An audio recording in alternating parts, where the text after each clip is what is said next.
हमें उम्मीद है कि इलेक्शन कमीशन जो शिकायतें आ रही हैं, जो सूचनाएं मिल रही हैं, उस पर कार्रवाई करेगा। और कई जगह ऐसा सुनने को मिल रहा है जहां बीजेपी के कार्यकर्ता नेता बूथ पर कब्जा करना चाहते हैं। कई जगह जो शुरुआती दौर में एजेंट नहीं बनने देना चाहते थे।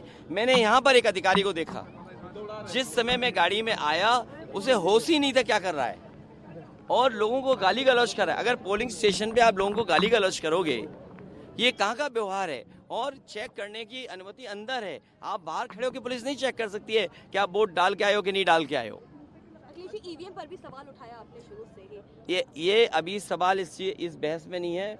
मैं मतदाताओं से कहूंगा कि ज्यादा से ज्यादा वोट डालें और ज्यादा वोट डाल करके इस सरकार को हटाएं। आपकी लड़ाई जो है वो वैचारिक लड़ाई है भारतीय जनता पार्टी से। आपको लगता है देश का पिछले 10 सालों के अंदर जो हश्र है वो बुरा हुआ है? देखिए, पिछले 10 साल में महंगाई बढ़ी है, बेरोजगारी बढ़ी है। आम लोगों के जीवन को जो सुधारने का रास्ता होना चाहिए, जो विजन होना चाहिए, वो नहीं रहा सरकार का।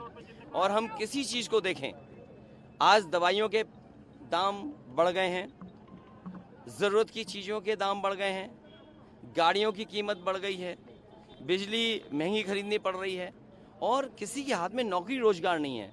आप विश्व गुरु बनना चाहते हैं, विकसित भारत बनना चाहते हैं, लेकिन पर कैपिटा इनकम क्या है आपकी? आपके बैंक्स ने लोन माफ किया उद्योगपतियों का, बड़े लोगों का। आपने किसानों का लाखों रुपया नहीं माफ किया, आपने बड़े बड़े उद्योगपतियों को करोड़ों रुपए माफ कर दिया। ये आप किस रास्ते देश को ले जाने का काम कर रहे हैं? और जिस देश में जो रिपोर्ट आई है इंटरनेशनल लॉ लेबर उसकी तरफ से कि 83% नौजवान नौकरी और बेरोजगार है, आप अग्निवीर जैसी व्यवस्था ला रहे हैं जिसको कभी नौजवान स्वीकार नहीं कर सकता है। उत्तर प्रदेश में हर पेपर लीक हुआ जिसके बारे में आप कुछ कहना नहीं चाहते हैं, तो आखिरकार जनता वोट क्यों दे? आपने आय दोगुनी की बात कही, आय दोगुनी नहीं हुई। आपने 2 करोड़ नौकरी देने की बात कही, वो नहीं हुआ। तो आपके पिछले 10 साल में हर बात झूठी निकली, वादे झूठे निकले। किसानों ने आत्महत्या जो 10 साल में की है वो 1 लाख किसान हैं। आपने 3 काले कानून लाने का काम किया, हजारों किसान आत्महत्या कर लिया। आपने किसानों को थार से कुचला। तो ये कोई किसान न भूलने वाला है, न जनता भूलने वाली है। लोकतंत्र को खतरा पैदा किया है, संविधान को खतरा पैदा किया है। ये चुनाव जहां मतदाताओं से मैं कहूँगा एक वोट डाल करके अपनी जीवन की खुशहाली लाने के लिए रास्ते बनाएं, वहीं बाबा साहब भीमराव अम्बेडकर जी का दिया हुआ संविधान, उसको बचाने के लिए भारतीय जनता पार्टी के खिलाफ मतदान करें। अखिलेश जी, भाजपा कह रही है कि पोलराइज करके आप वोट मांग रहे हैं। देखिए, ये भारतीय जनता पार्टी की चतुराई है, लेकिन जनता उन सवालों को नहीं सुनना चाहती है। जनता अपने सवालों पे जवाब भारतीय जनता पार्टी को देना चाहती है। जो लोग तुष्टीकरण की बात कर रहे हैं वो आत्म तुष्टीकरण में फंसे हुए हैं। जो लोग मनमर्जी काम करते हैं, मन की बात करते हैं, कम से कम उन्हें संविधान की बात और 140 करोड़ देश के लोगों की बात सुननी चाहिए। राम मंदिर मुद्दा है इस चुनाव में। देखिए, क्या मुद्दा है क्या नहीं, लेकिन गरीबी मुद्दा है, बेरोजगारी मुद्दा है, किसान की आय दोगुनी नहीं हुई, ये मुद्दा है।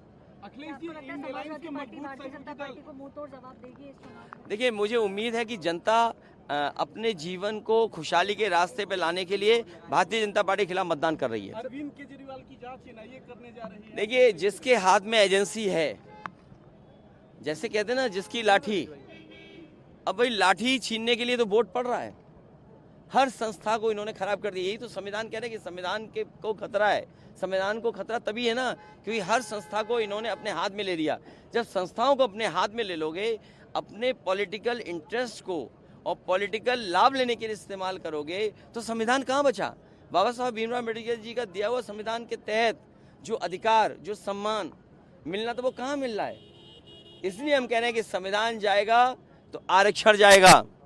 ये धीरे धीरे निजीकरण के रास्ते पे ले जा रहे हैं, जिससे न नौकरी मिले न आपको आरक्षण मिले। अखिलेश जी, अपने सारे गढ़ को आप रिटेन कर पाएंगे? ये गढ़ नहीं, ये घर है, और घर में इस बार लोगों ने मन बनाया, आम लोगों ने जिताने का फैसला लिया है। और तभी तो देखा आपने शक्ति कितनी, जिस बूथ पर आज तक इतने लंबे इतिहास में कभी कोई नाराज नहीं हुआ, खिलाफ वोट नहीं डालता, वहां देखिए ADM, SP city, extra force, extra police, extra CCTV ये लगे। वो तो हमारे गांव में लगे हुए हैं।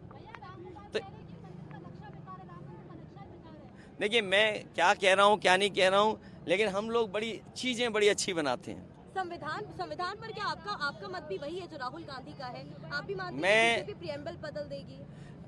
संविधान बदल देगी, और जब संस्थाएं आपको न्याय नहीं दे रही हैं, संस्थाएं जब आपको न्याय नहीं दे रही, तो क्या है, संविधान ही तो खत्म हो रहा है।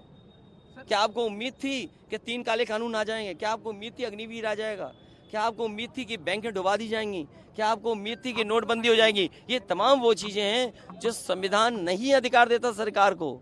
मन मर्जी से सरकार नहीं चलती है, और आत्म तुष्टीकरण से नहीं लाभ मिलता है। धन्यवाद।